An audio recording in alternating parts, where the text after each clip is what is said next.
Boa noite, boa noite, boa noite. Que prazer estar com vocês aqui em mais uma live do vereador pastor Júnior de Araci, tratando de assuntos pertinentes ao Evangelho.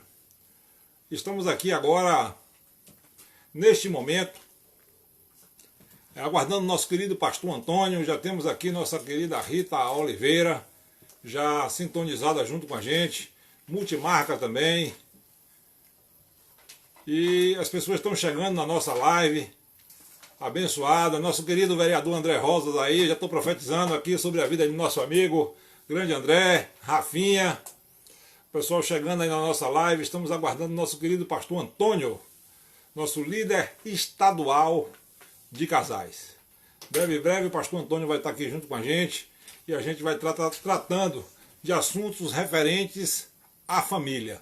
Então, nada melhor do que a família, a base de tudo é a família, e temos que estar na presença do Senhor, tratando de assuntos referentes à nossa família.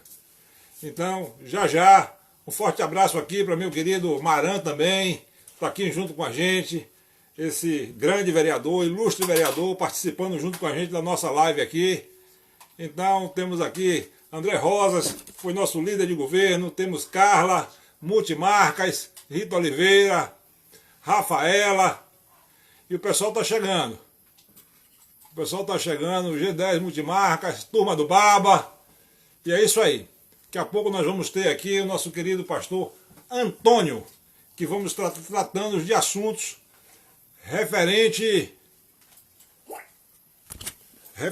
à família. Nosso quase que cai aqui. Nosso querido pastor Antônio já entrou. Pastor Antônio Fonseca.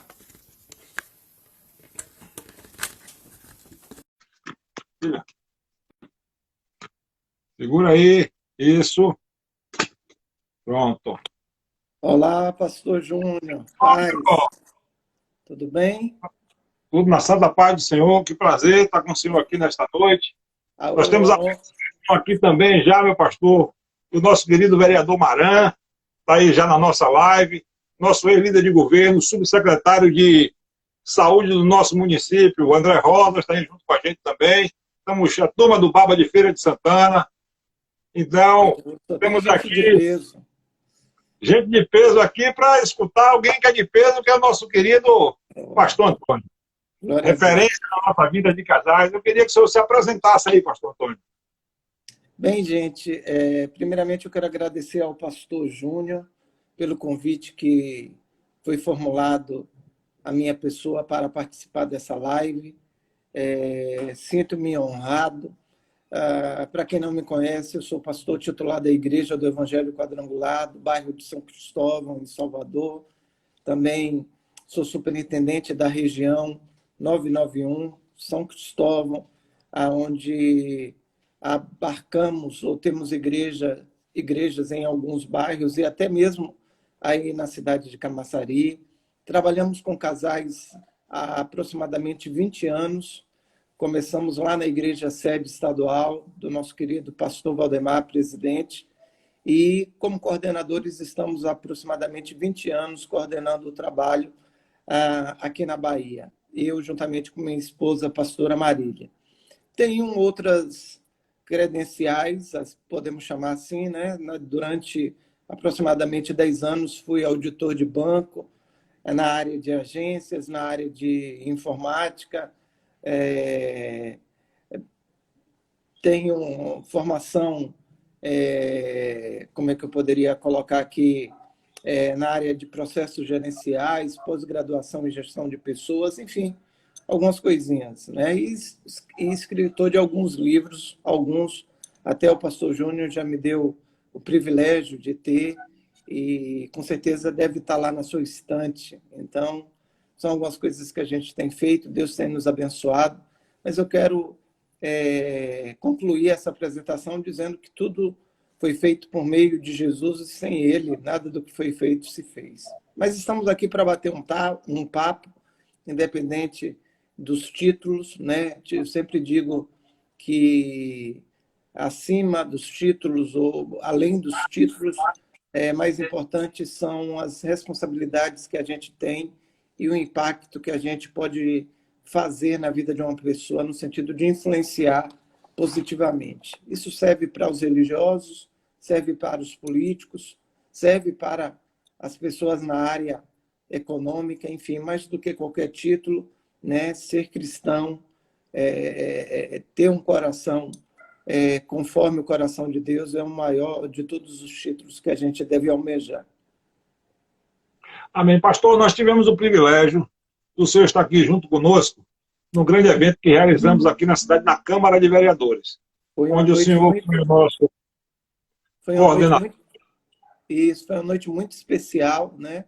Estivemos juntos aí com nosso querido superintendente de Camaçari, pastor Jonas, e pastora Noemi, pastor Joselito e pastora Adel, coordenadores de casais aí em Camaçari, contigo e a tua esposa. Foi uma noite muito especial e num lugar muito honrado, né? Porque na Câmara dos Vereadores é onde acontecem muitas decisões, muitas leis que influenciam a vida dos moradores de uma cidade. E a igreja tem um espaço para poder falar do Evangelho, para poder falar de boas notícias num local tão privilegiado, né, pelo poder e pela influência que tem, foi uma grande conquista. E graças aí, com toda certeza, a sua atuação e a sua visão. Já queria mandar um abraço também para nosso querido pastor Marcos Daniel, que está aqui, nosso querido pastor dali do Ponto Certo, filho do nosso querido pastor Jonas, que está aqui junto com a gente. Forte abraço, Marquinhos. Mas, pastor, vamos lá. Vamos começar essa live aqui, para isso o senhor foi convidado, e a gente está aqui para tratar com casais, tratar com famílias, vai ser uma live de 1 hora, mas nós vamos estar aqui em breve fazendo aqui, retomando nessa pandemia. A gente se afastou um pouco dos casais, mas estamos retomando as atividades de casais, vamos estar preparando um grande evento de casais aqui, e no caso o senhor vai ser o nosso palestrante principal. Já estou intimando aqui, não é nem um convite, é intimação, para o senhor estar junto com a gente, vai trazer aquele livro de novo, para a gente distribuir aqui na comunidade.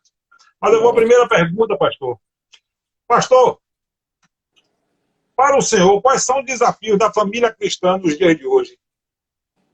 Bem, o grande desafio da família cristã é permanecer imune a todos os ataques que ela tem sofrido, principalmente nos últimos anos. Não somente, como é que eu posso dizer assim, não somente na questão da ideologia de gênero, que foi um assunto muito falado, uma pauta muito falada, mas outros valores cristãos que têm sido questionados, pela sociedade. Quando eu falo a sociedade que não conhece a Deus e não acredita na Bíblia. Para muitos, a Bíblia é um livro ultrapassado. Eu costumo dizer que para o mundo, a Bíblia é um livro ultrapassado. E para a igreja, a Bíblia tem sido um livro que não tem sido obedecido. É claro que é uma frase de impacto. A gente não está aqui generalizando, ou seja, tem muitas pessoas na igreja que entendem que a Bíblia ela é um livro sagrado, é a Bíblia sagrada, continua sendo a palavra de Deus. Como disse Billy Graham, ela é mais atual do que o jornal de amanhã, mas a gente tem visto dessa forma. Então, muitas pessoas no mundo ignoram, desprezam, até, de alguma forma, vilipendiam esse livro sagrado, né, que é a base da nossa fé, podemos colocar assim, é o livro que norteia a nossa fé. Muitos crentes não dão uma devida importância que deveriam. O salmista diz: lâmpada para os meus pés é a tua palavra e luz para os meus caminhos. Então, o grande desafio da igreja é permanecer, primeiramente, firme em Deus, né? Existe um texto que diz: se o Senhor não edificar a casa, em vão trabalham os que a edificam. Então, partindo desse texto, né, permanecer em Deus, independente, né, do que ocorra no mundo, de como o mundo se comporta. Nós somos, eu falo nós no sentido geral, né, nós somos muito movidos pelos influenciadores, né, porque são pessoas que têm muitos seguidores, nós somos muito movidos pelas pessoas que estão em evidência, seja na mídia, através da TV, da internet, e muitas vezes a gente se deixa levar, e falo a gente a nível de povo, né? Porque são pessoas, como é que eu posso dizer assim, que aparecem, que se mostram, mas a Bíblia nos chama a atenção para não sermos, de alguma forma, conduzidos por esse público, porque, na maioria das vezes, eles são completamente avessos à nossa fé.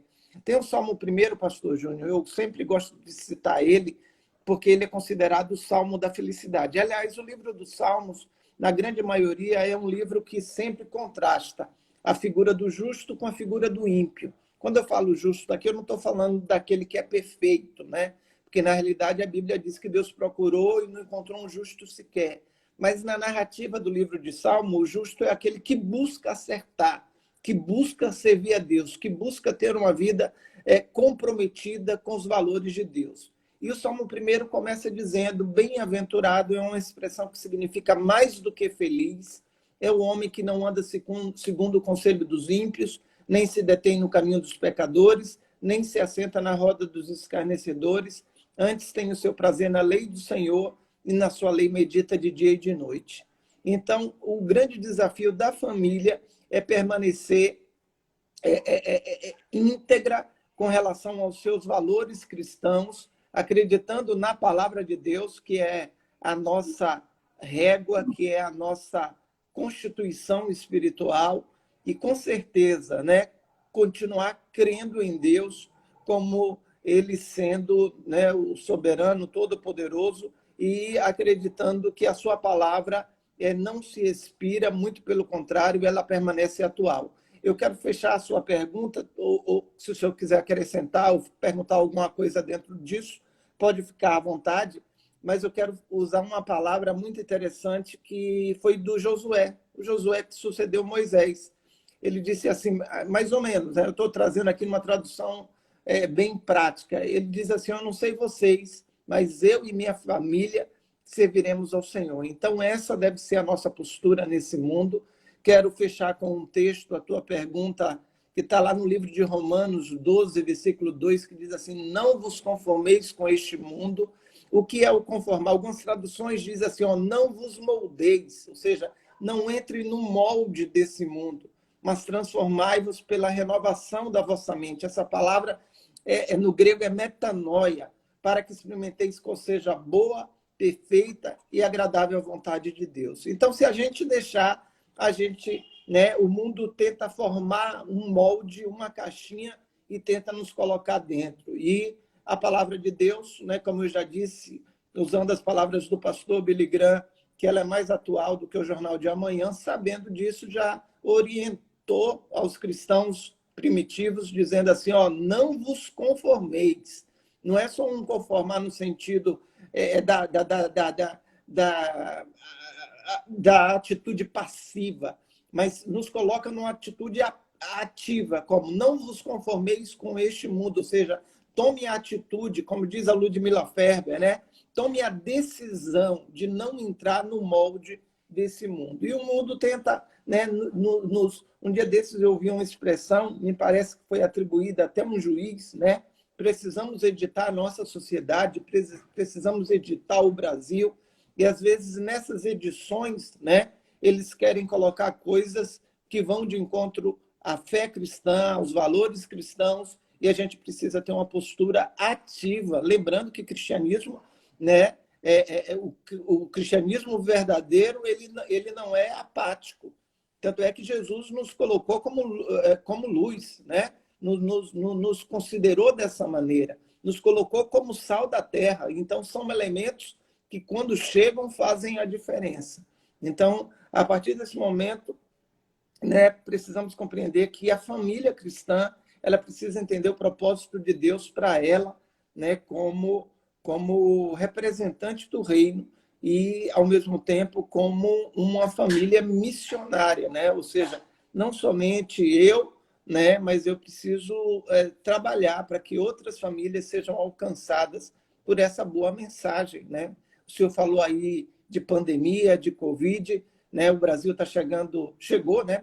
Ultrapassou a marca de 100 mil mortes. Então, isso é uma notícia ruim para qualquer nação, para qualquer sociedade, mas a gente tem as boas notícias, a gente tem o Evangelho, inclusive o Evangelho que alcança todas as áreas da nossa vida, né? Inclusive a área familiar. Pastor, Não sei se eu te respondi. maravilhosamente bem, pastor. Queria mandar um abraço aí para o nosso pastor Miguel Santos, da Segunda Igreja Quadrangular de Irecê, está aqui junto com a gente também. Manda um Entrou. abraço para o pessoal da Quadrangular de São Cristóvão, que tem um monte de gente aqui seguindo a gente. Um grande abraço aí para a região de São Cristóvão, para a região de Camaçari também, nosso querido pastor Marcos, aqui, Carlos da CEOSP, aqui da nossa prefeitura, Sonzinho, também nosso amigo aí de Camaçari. Então, está muito eclético o nosso público. Pastor, a própria Bíblia diz que, e entendo, que nós não fomos chamados para ser fruto do meio, e sim modificar o meio onde estamos. Jesus andou em todos os ambientes, mas todas as vezes que Jesus chegou foi para modificar aquele ambiente e levar salvação, transformação, mudança de vida e mudança de atitude. Então é esse, na minha opinião, o verdadeiro evangelho. Em todas as situações nós temos que transformar o caos em luz. Nós somos esse instrumento transformador. Mas vamos para a segunda pergunta. Estamos em... Só acrescentando aí, muito bem colocada a sua frase, porque muitas pessoas exercem hoje mais uma religiosidade do que um cristianismo. Então, o cristianismo de verdade, ele é confrontador. Não aquele tipo de confronto no sentido de tumultuar, no sentido de fazer passeata ou fechamento de rua, não é isso que eu estou falando. Mas ele é confrontador no sentido de ser sal. O próprio Jesus diz, olha, se o sal não salgar, para que ele serve? Serve para ser pisado pelos homens. Então, por isso que muitos cristãos, eu até mudaria a palavra, muitos crentes, aliás, eu acho que nem essa palavra a gente pode colocar, porque, na realidade, tem tanta gente hoje na igreja que perdeu a fé, né? Eles vão por um hábito, eles vão porque estão num piloto automático, mas deixaram de crer em Deus, mas muitos gospel, vamos colocar assim, na realidade, deixaram de salgar. E, por incrível que pareça, o mundo não respeita esse tipo de gente. E por isso que, às vezes, eles são motivo de piada, eles são motivo de chacota, eles são motivo de zombaria, porque não tem uma postura ativa, né? A gente vê muito essa palavra ativa aí em alguns segmentos, inclusive no segmento político, e a gente não deve se esquecer que no segmento cristão, estou falando aqui de cristão, ou seja, é algo que ultrapassa a questão da frequência ao culto, né? Ou de estar indo a uma igreja. Estou falando aqui de ser igreja. Eu não tenho nada contra o templo, pelo contrário, sou pastor de igreja local, reconheço a importância do templo. Um dia Jesus falou, né? O templo estava cheio lá de pessoas que não prestavam, de pessoas que até conspiraram contra o próprio Jesus, mas Jesus entrou naquele lugar e disse assim, ó, a casa do meu pai será chamada casa de oração. Então ele valorizou aquele lugar, chamou de casa do pai, ou seja, casa de Deus e casa de oração. E aí o que é que acontece? Mas tem muita gente que só vai na igreja por um hábito, né, por uma tradição, mas deixou de ser igreja no sentido de influenciar. Então, essa influência precisa existir, e é aí que entra o cristianismo, né? Na sua essência. Se a gente olhar lá no Evangelho, a gente vê que todas as pessoas que acabaram tendo um encontro com Cristo, elas foram levadas por causa de alguém que falaram que tiveram um encontro com Jesus e tiveram uma mudança de vida. E isso fez brotar no coração daquela outra pessoa que ainda estava precisando de uma cura, de um milagre, de uma restauração, o desejo de se encontrar com Jesus. Muitas pessoas hoje, né, têm falhado nesse ponto, mas a gente é a voz que prega, né, tentando, né, levar essa consciência. Eu queria dar um abraço também para a Igreja Quadrangular de Ubatã, que está aí presente com a gente também. Pastor, Estamos vivendo um momento de crise mundial em vários cenários. As pressões financeiras já eram obstáculos para os casais. Como os casais cristãos devem superar essa crise financeira? Pastor Júnior, na realidade, crises elas devem ser vistas como momentos que têm o poder de fomentar a criatividade, né? Então, é na crise que a criatividade surge, né? É um dos grandes momentos, até mesmo de promoção. Quer ver um exemplo? O exército de Israel, e por que não dizer todo o povo, estava passando por uma crise. Durante 40 dias, um homem de quase 3 metros de altura chegava diante daquele exército, zombava deles, zombava do Deus que eles representavam, e o grande erro deles era que eles olhavam para aquele gigante e ouviam o que aquele gigante dizia, né? E o nome desse gigante, todo mundo sabe, era o gigante Golias. E é nessa crise que um garoto, né, eu chamo um garoto, mas era um adolescente aí de uns 17 anos, chega e ao invés de ficar considerando, né, o que a sua vista estava olhando, que era a altura do gigante, ou ao invés de considerar as afrontas que ele falava, aquele garoto, aquele adolescente entrando na juventude, chamado Davi, preferiu ter como referência a sua história de relacionamento com Deus. E ele disse, olha, Deus me ajudou, né, a matar o leão, a matar o urso, e a mesma coisa ele vai fazer com esse incircunciso. Inclusive, eu gosto muito da postura de Davi, porque quando a gente fala de defesa de fé, alguns crentes que não têm entendimento político e nem a visão ampla, dizem assim, Deus não precisa de ninguém que defenda, não. Deus se defende a si mesmo. É claro, a gente sabe disso, mas o reino de Deus, né? Os filhos de Deus precisa, né, de pessoas que representem, de pessoas que defendam. E Davi entendia isso, que por 40 dias não era somente o exército de Saul, nem o rei Saul que estava sendo zombado. Davi entendeu que também Deus estava sendo ridicularizado.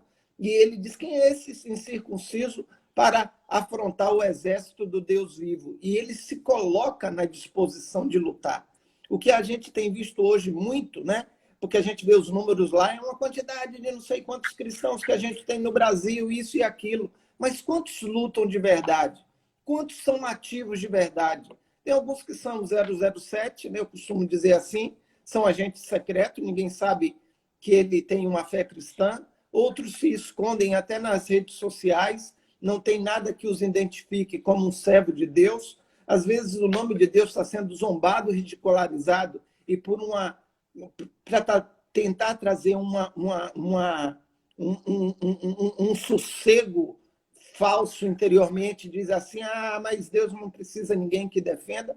Mas esse Davi fez isso, né? Esse menino fez isso. E ele vai, luta contra o Davi, e a partir daí, na crise, ele começa a prosperar. Então, crises são momentos de oportunidade. Quer ver um outro exemplo? No tempo do José, que a gente chama José do Egito, né? O Egito, aliás, o faraó sonha, né? Tem um sonho que ninguém consegue interpretar. O José, além de interpretar o sonho por inspiração divina, ele ainda traz resultados, ele traz solução. É isso que a gente precisa entender. Deus nos colocou nesse mundo não somente para ficar vendo os problemas, mas para também apresentar soluções. E aí, Faraó chega à conclusão, onde eu vou encontrar uma outra pessoa para colocar, né, como alguém que me represente e como alguém que administre o meu reino. E aí o José é constituído, né, governador do Egito. Algo que traz um benefício para a sua família, para o seu povo e, claro, para aqueles povos que dependeram do Egito durante o tempo de fome. Então, dentro da família, como a gente supera isso? A gente supera crendo. Na realidade, toda a base cristã, né, está na crença, né? A gente tem que crer como a viúva de Sarepta acreditou na palavra do profeta Elias. a gente precisa crer como a viúva que teve os filhos endividados, creu e na palavra de Eliseu e conseguiu ver o seu azeite multiplicado. A gente precisa crer em Jeová Rafá, ou melhor, em Jeová Jiré, que significa o Senhor da provisão. Então, existem momentos, existem crises e crises, mas seja lá qual for ela, a gente precisa crer que Deus cuida de nós. Salmista, ele é claro, ele diz, fui moço e agora sou velho e nunca vi o justo e nem a sua descendência mendigar o pão. Imagina esse salmista, por quantas crises ele havia passado, mas em todas elas ele olha para trás e ele diz, eu nunca vi o justo mendigando o pão. Então, por quê? Pode faltar um pouquinho, talvez seja necessário readequar o padrão de vida. Isso é uma coisa que às vezes as famílias não entendem, né? Às vezes a pessoa fica desempregada, é um período de tempo, mas se o tempo demorar um pouco, né, nessa condição, talvez a pessoa tenha que mudar de uma casa com piscina para uma casa sem piscina, de uma casa de 3 quartos para uma casa de 2 quartos. Talvez, se a família tem 2, 3 carros, tenha que vender 2 e ficar com um só. Ou seja, é preciso também haver um gerenciamento, né? É preciso haver também a boa vontade, principalmente, né, do marido e da mulher, para estarem coesos, né, no momento de cortar alguns gastos. A gente vê que nessa pandemia, governos, né, tiveram que se ajustar, empresas tiveram que se readequar, famílias não são diferentes. Então, nos momentos de dificuldade, né, talvez você tenha que abrir mão, se tem 2 empregadas, ou como hoje se chama, né, secretária do lar, né, dispensa uma, fica com uma só. Ou seja, nem sempre é necessário ganhar mais. Às vezes também, né, a sobra acontece fazendo com que se gaste menos, fazendo com que se desperdice menos. Eu não sei se o senhor está compreendendo o que eu estou falando. Às vezes, porque não adianta, às vezes a pessoa pensa assim que só vai sobrar se começar a ganhar mais. Não, às vezes diminuindo algumas coisas que a pessoa pode ter no momento que está sobrando, né? Mas no momento da crise, no momento da dificuldade, são coisas que não são essenciais. Então, pode tirar, né, o pacote de TV por assinatura, pode tirar o pacote talvez de internet, a depender do trabalho que a pessoa tem, pode cortar, né, alguns luxos, e aí a família se adequa até as coisas voltarem ao normal, e assim a família vai levando. Por quê? Porque se a pessoa ficar na dívida, se a pessoa ficar no negativo, ela vai entrar num princípio muito perigoso, que é o princípio, né, da dívida, e que o próprio Jesus chamou a atenção. Jesus disse assim, ó, aquele que não tem, até o que tem será tirado. Tem um amigo nosso, né, o pastor Jerônimo, ele diz o seguinte, não pode faltar, não pode empatar, tem que sobrar. Ou seja, no final do mês, não pode ficar zerado. Ou seja, entrada menos saída não pode ficar zerada. Também não pode ter mais saída do que o que entrou. Ou seja, nem que seja R$1 de sobra tem que ficar. Para quê? Para que Deus possa multiplicar. Como fazer isso? Ou às vezes ganhando mais, ou então cortando alguns gastos desnecessários. E o senhor sabe, o senhor é político, o senhor está por dentro, né, das instâncias, o senhor sabe, né, não só no mundo comercial, no mundo das empresas, mas também no serviço público, o Brasil desperdiça muito, né? Desperdiçamos comida, desperdiçamos recursos, desperdiçamos muita coisa. Então, dentro de casa também isso é uma realidade. Amém. Pastor Marco Daniel fala aqui, pastor, que é um bom diálogo com planejamento. Mas, pastor, como o senhor vê o empoderamento feminino no casamento cristão? Como esse empoderamento feminino gera as consequências do casamento cristão? Pastor, na realidade, isso é um tema muito propício e eu diria que essa pergunta serve para os casados e serve também para os solteiros. Eu tenho dito na igreja que a gente pastoreia, e é uma igreja que temos muitos jovens, eu tenho dito para as meninas, se vocês são empoderadas dentro desse padrão do mundo, né? Esse padrão que o mundo tenta estabelecer, aonde a mulher não precisa respeitar a autoridade do marido, aonde, embora casados, cada um vive como se fosse solteiros, aonde a pessoa tem dificuldade com o princípio da submissão. Eu digo, é melhor você ficar solteira, porque mais cedo ou mais tarde você vai ter sérios problemas no seu casamento.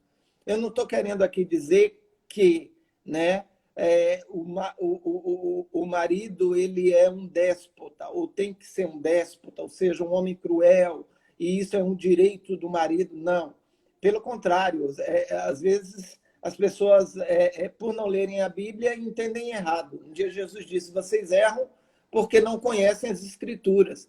Mas a Bíblia pede, né, que os maridos amem as suas mulheres como Cristo amou a igreja. Então, não é uma tarefa fácil, também é dos maridos. Mas o marido que ama uma mulher que, como Cristo amou a igreja, não é difícil obter dela a submissão, que, embora o nome seja impactante, nada mais, nada menos do que uma missão debaixo de outra, né? E o que acontece? E também não é difícil o marido amar uma mulher que se submete a ele, entendeu? Que entende o seu valor, que entende a sua importância e que entende o seu papel dentro da família.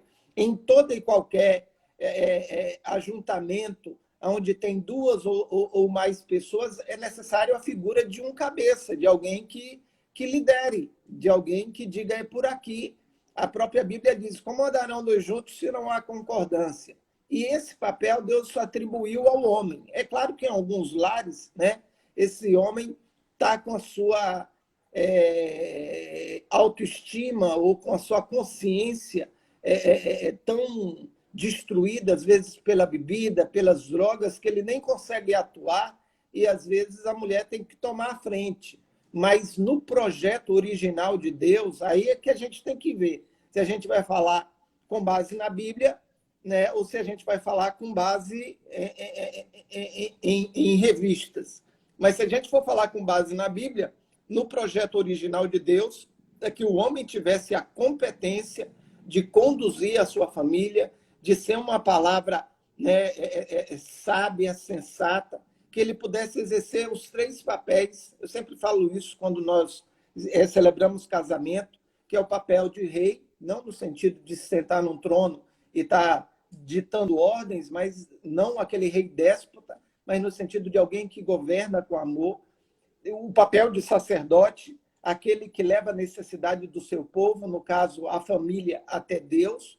E o papel de profeta, não no sentido de estar trazendo revelagem, mas no sentido de ouvir a Deus, ter a sensibilidade de ouvir a Deus e trazer a palavra de Deus para dentro da sua casa. Então, é importante compreender os papéis. Isso existe em qualquer lugar, e quando os papéis se invertem, aí existe bagunça. Vamos usar como metáfora o jogo de futebol. Se eu pegar o goleiro, colocar o goleiro para ser atacante, pegar o atacante, colocar ele para ser goleiro, pegar o pessoal da zaga e botar no meio de campo, e botar o pessoal do meio de campo e botar para ser o pessoal da zaga, o que vai acontecer? Certamente meu time vai perder. Então, se eu pegar a família e começar a inverter os papéis, essa família vai começar a perder e certamente, quando a família começa a perder, o diabo começa a ganhar. Então, dentro da família é preciso existir, primeiramente, o entendimento dos papéis de cada um, e isso está bem claro definido na Bíblia. O livro de Efésios coloca isso. Então, se a gente está falando para mulheres cristãs, elas primeiro precisam se submeter a Deus para entender o seu papel, e os homens que estão me ouvindo também precisam se submeter a Deus para compreender isso, né? E a mulher ela tem um grande dom que é a capacidade mesmo estando casada com um homem complicado, saber conduzi-lo. A Bíblia dá um grande exemplo, que é Abigail. Abigail era uma mulher que era casada com Nabal. Nabal significa louco, ou seja, ela era casada com um louco, não um louco porque tinha problemas mentais, mas a forma dele agir era de um doido. Mesmo assim, aquela mulher teve habilidades de conviver com ele e até mesmo de salvar a sua própria vida, inclusive em um episódio com o rei Davi. E o que é que acontece, né? Depois o Nabal morre, né? Ele tem um problema lá e acaba morrendo, e depois ela acaba se casando com o próprio Davi. Então, é preciso haver sabedoria. O que é a sabedoria? Eu quero fazer aqui algo, né? A gente precisa compreender o que é conhecimento e sabedoria. Inclusive, eu fiz uma postagem dessa recentemente nas minhas redes sociais. Conhecimento é eu saber que tomate é um fruto. Sabedoria é eu saber que não é legal eu pegar esse fruto e misturar numa salada de frutas. Então, é importante a gente entender que a sabedoria deve ser buscada, mulheres precisam buscar sabedoria, homens precisam saber entender que precisam buscar sabedoria, filhos precisam entender isso. Inclusive, quando Paulo dá lá a lista de deveres domésticos, antes disso ele diz o seguinte, enchei-vos do Espírito. Ele está falando do Espírito Santo, que nada mais é, ele tem vários nomes, mas um dos nomes do Espírito Santo é Espírito de sabedoria. Então, a gente deve parar com esse negócio, é humilhante para a mulher, é humilhante para não sei o quê. Não, é necessário. Quem entra nessa, eu vou usar uma linguagem muito de jovem, né? Quem entra nessa vibe de casamento precisa ter sabedoria, precisa ter compreensão dos papéis, e se vê que não tem condições de se submeter a isso, é melhor continuar solteiro. Inclusive, Paulo diz isso. Se você, né, você não é obrigado a casar, né? Ou seja, fica solteiro, mas se casar, as condições estão claras, estão estabelecidas. Inclusive, pastor, me dá um tempinho, se não der tempo, e se eu quiser depois reiniciar a live para a gente concluir alguma coisa, pode ficar à vontade.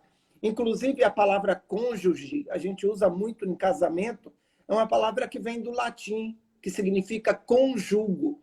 Ou seja, jugo é uma pecinha de madeira que atrela um animal ao outro. Geralmente, os bois são atrelados um ao outro para lavrar através dessa peça. Jesus fala disso, inclusive fala do jugo dele. Ele diz, o meu jugo é suave e o meu fardo é leve. Então, qual a ideia de cônjuge? É que eu esteja atrelado à minha mulher, para que eu possa andar na mesma direção que ela e ela na mesma direção que eu estou, e que a gente possa andar no mesmo compasso. Porque a Bíblia diz lá no livro de Amós, olha, como é que vão andar dois juntos se não há concordância? O próprio Jesus, ele fala o seguinte, uma casa dividida, ela não se mantém. O que é dividida? Significa com duas visões.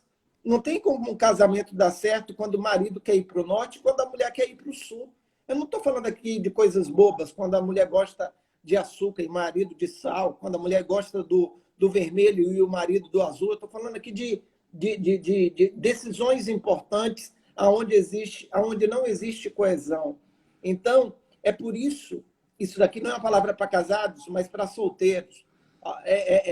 É por isso que é importante no tempo do namoro e principalmente do noivado que haja comunicação e que cada um comece a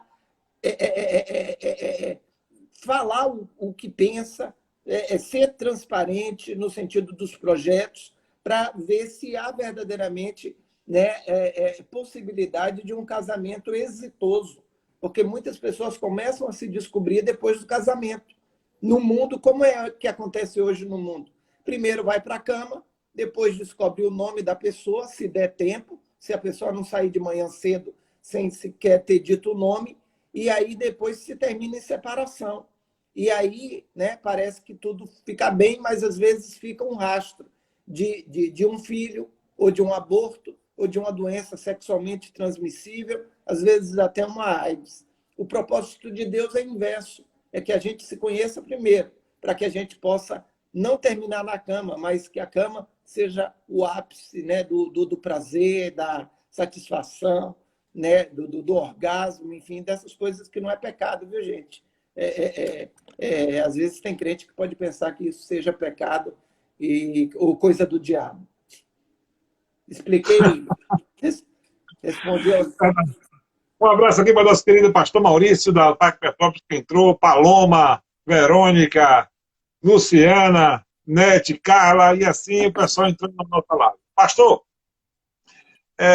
em João 15,5 nos diz: sem mim nada podeis fazer.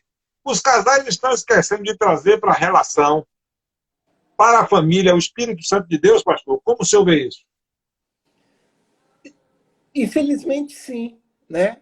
E a gente vê como a presença de Deus, eu vou botar aqui, né, Deus, para a gente poder falar das três pessoas, porque eu vou citar Jesus, né? Como a presença de Deus é algo indispensável, né? O primeiro, né, eu quero repetir aquela citação que eu fiz no início, né? Se o Senhor não edificar a casa, é claro que aqui o texto não está falando da casa no sentido de bloco, isso aí quem faz é o pedreiro, é o engenheiro, é o arquiteto. A Bíblia aqui está falando de lá. A casa é feita, né, de tijolo, de telha, né, de porcelanato, mas o lar é feito de outros materiais, é de amor, é de respeito, é de compreensão, é de unidade, é de concordância. Então, o salmista, no Salmo 27, diz: se o Senhor não edificar a casa, então em vão, ou seja, não adianta de nada, né, trabalham os que a edificam. Então, está mostrando o papel indispensável de Deus. Aí eu vou lá para o Novo Testamento e vejo Jesus começando o ministério dele. E ele poderia começar em tantos outros lugares, ele poderia começar o ministério dele em Jerusalém, né? A grande Jerusalém, ele poderia começar em Cafarnaum, ele poderia começar em Jericó, eram cidades expressivas, ou pela questão, vamos chamar assim, tributária, ou pela questão militar, mas ele escolheu ir em Caná da Galileia, onde estava acontecendo um casamento.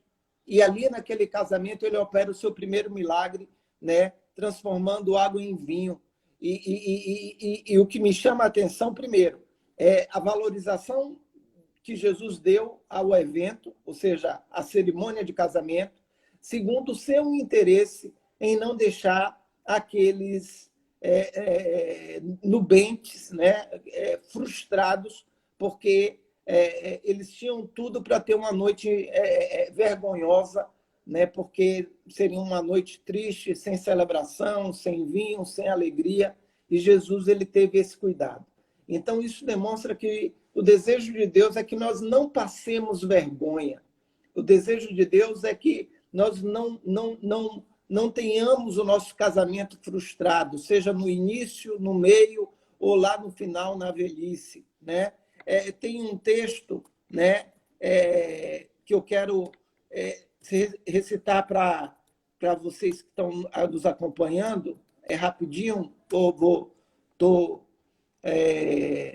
que Jesus fala o seguinte, que aquele, quando for construir uma casa, é necessário que faça os cálculos para que a casa não fique interrompida pelo meio.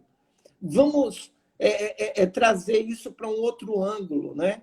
Essa edificação da casa sobre a edificação de um lar, para que esse lar não fique parado pelo meio. E Jesus diz para quê?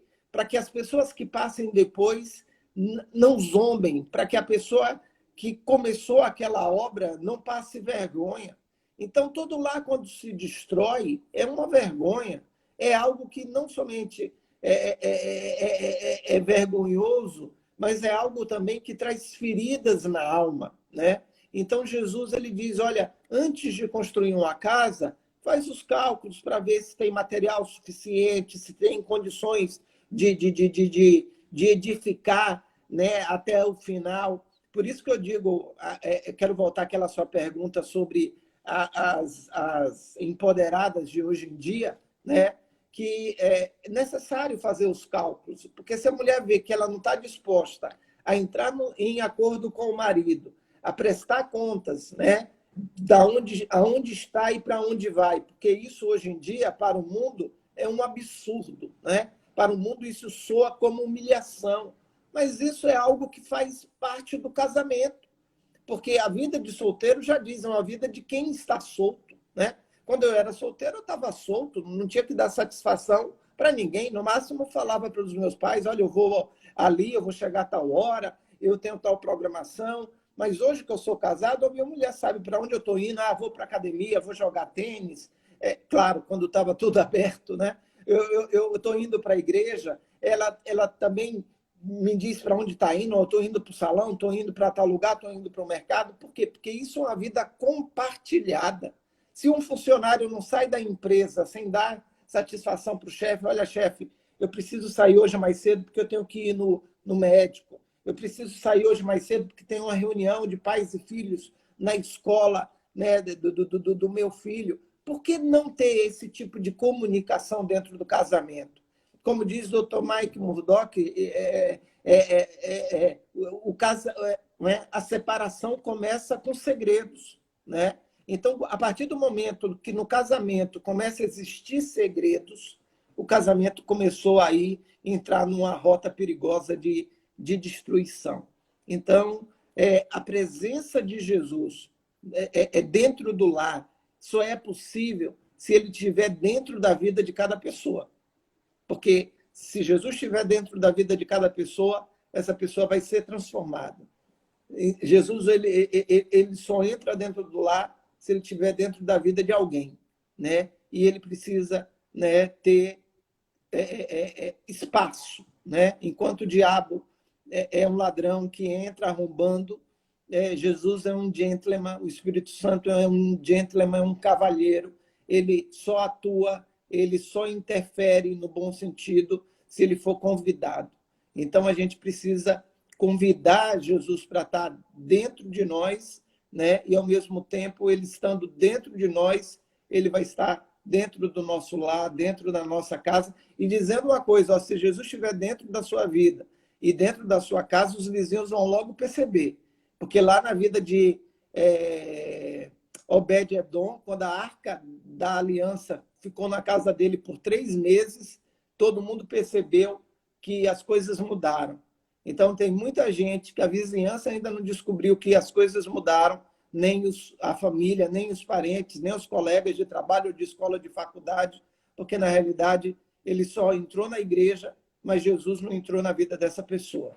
Então, o grande sinal vai ser esse. Se Jesus entrar na minha vida, né, o Espírito Santo, né, que é a pessoa que opera o processo de santificação diário, entrar na minha vida, logo as pessoas vão estar percebendo. Se não perceberem, infelizmente, a gente está ainda no estágio do conhecimento só religioso. Pastor, a ausência de investimento... O que eu não responder, pode falar que eu tento acrescentar. Eu peço ajuda aos universitários. Está tudo maravilhoso, pastor. Pastor, a ausência de investimento no Ministério de Casais pelas igrejas vem contribuindo para a desestrutura familiar e, consequentemente, ovelhas com problemas, porque a base de tudo é a família. A família é a primeira igreja. E as igrejas hoje investem em pregadores, em ministério de louvor, ministério de coreografia, ministério de dança, e eu vejo poucas igrejas investirem em ministério de casais, que é o alicerce familiar. Então, essa falta de investimento gera ministérios com problemas, porque as ovelhas estão com problemas e não tem como resolver, e não tem quem aconselhe para resolver essas situações. Como o senhor vê isso? Veja só, primeiramente, a família, o senhor falou aí de igreja, eu quero ampliar esse escopo. Eu quero dizer que a família é a base da sociedade. É por isso que a sociedade, tudo que a gente vê na rua, é reflexo do que está acontecendo dentro das casas. Então, as ruas nunca serão, de fato, curadas, elas podem ser, de alguma forma, coibidas, no sentido dos problemas que acontecem do lado de fora, exemplo de violência, corrupção e tudo mais, mas o problema todo começa dentro de casa. Vê que a estratégia do diabo para arrebentar com a sociedade não começou de fora para dentro, começou de dentro para fora. Começou destruindo a família, né? Destruindo o orgulho, no bom sentido, do papel do homem. Então, o homem se tornou alguém embriagado, alguém drogado, alguém desmoralizado. Depois, a mulher começou a se colocar querendo fazer o papel do homem, e eu não posso fazer o papel do outro, porque eu sou eu, o outro é o outro, enfim, cada um tem a sua configuração e a sua área de habilidade. Eu sei que em algumas situações onde o marido morre, onde a pessoa é vítima de separação, às vezes quem fica tem que fazer uma dupla tarefa, mas estando tudo dentro dos normais, o mundo, né, atuou para destruir a relação entre pais e filhos, ou seja, o conceito de autoridade paternal, aí quando eu falo paternal, estou falando de pai e mãe, foi completamente detonado, e, consequentemente, a gente viu as famílias, de uma forma não geral, mas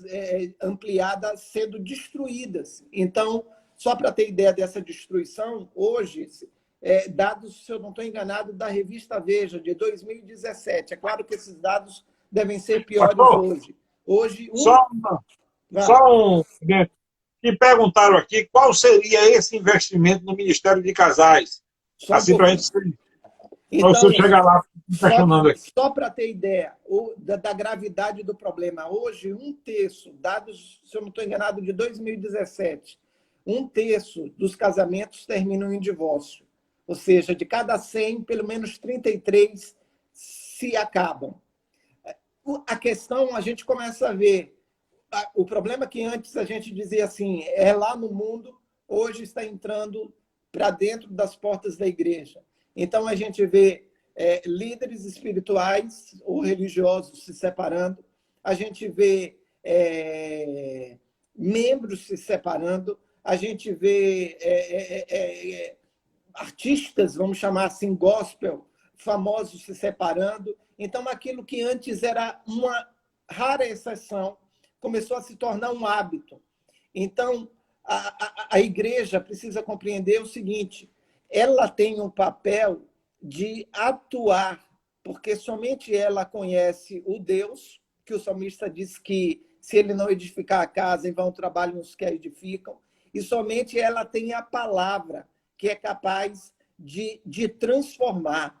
Agora, a grande questão, o senhor falou aí de investimento, a grande questão passa pela consciência de cada pastor titular, porque, né, depende muito da denominação, mas cada pastor titular, na maioria das igrejas, ele tem autonomia para investir.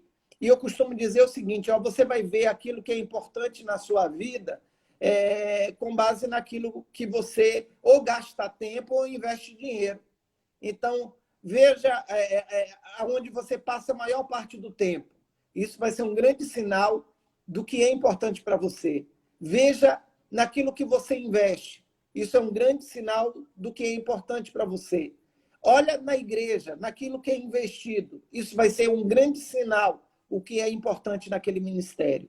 Eu quero dizer que na Igreja do Evangelho Quadrangular, hoje nós temos uma coordenadoria estruturada chamada CONAC, C-O-N-A-Q, de quadrangular, que significa Coordenadoria Nacional de Casais Quadrangular.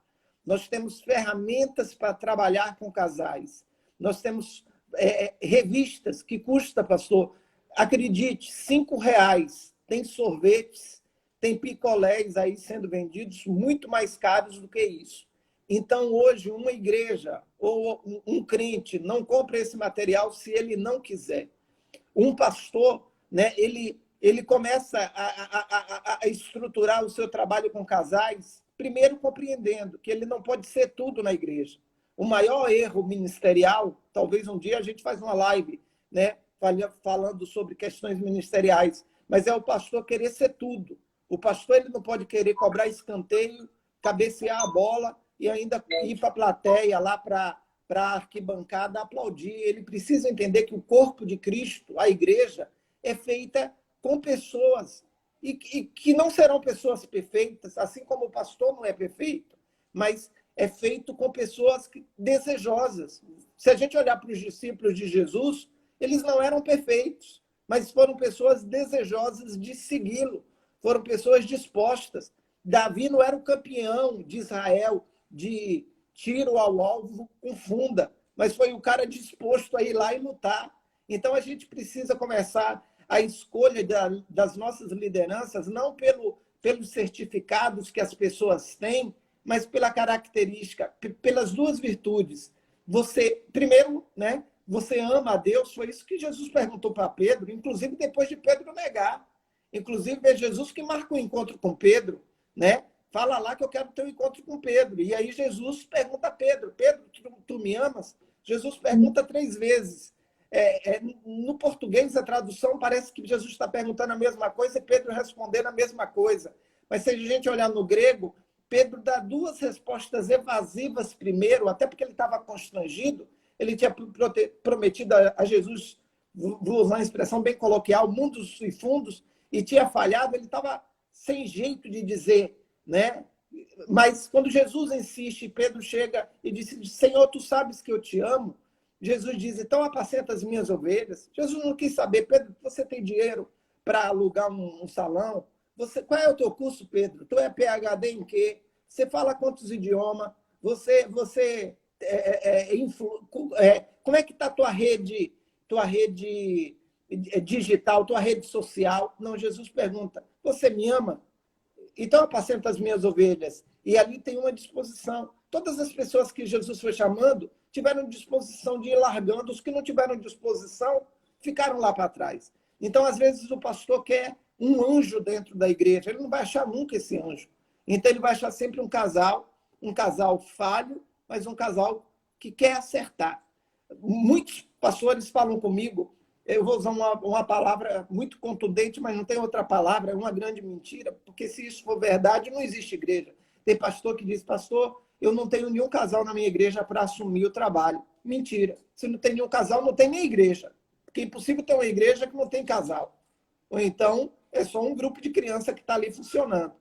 Ele pode estar querendo procurar um casal perfeito. Vai demorar a vida inteira e nunca vai encontrar. Mas, certamente, se ele desmistificar essa ideia que talvez ele aprendeu errada, esse paradigma de querer um casal perfeito, ele vai, né, identificar alguém que ama Jesus, que é apaixonado pelo ministério dele e que quer falar de família, que quer salvar a família, que quer alcançar vidas. É só fazer uma retrospectiva no seu ministério. As pessoas que mais levam pessoas na tua igreja para te conhecer, para receber uma oração, se a gente for olhar, não são os que têm certificados. Eu não tenho nada contra certificado nem diploma, porque eu os tenho. Mas isso não são essas pessoas, mas são as pessoas simples. São as pessoas que amam, né? São as pessoas que amam a Jesus, que querem ver a tua igreja crescer, o teu ministério crescer. E aí eles dizem para alguém: olha, eu conheço meu pastor, vá lá e receba uma oração da fé, tem jeito para o teu casamento. Então a gente precisa, primeiro, entender isso. Existe uma estrutura na igreja, os materiais hoje são extremamente acessíveis e só não tem um trabalho com casais quem não quer, entendeu? Porque, é igual um hospital. Se não existe uma determinada especialidade, o que vai acontecer? Você que estiver doente, você vai no outro hospital e o outro hospital está dizendo lá: eu tenho esse médico.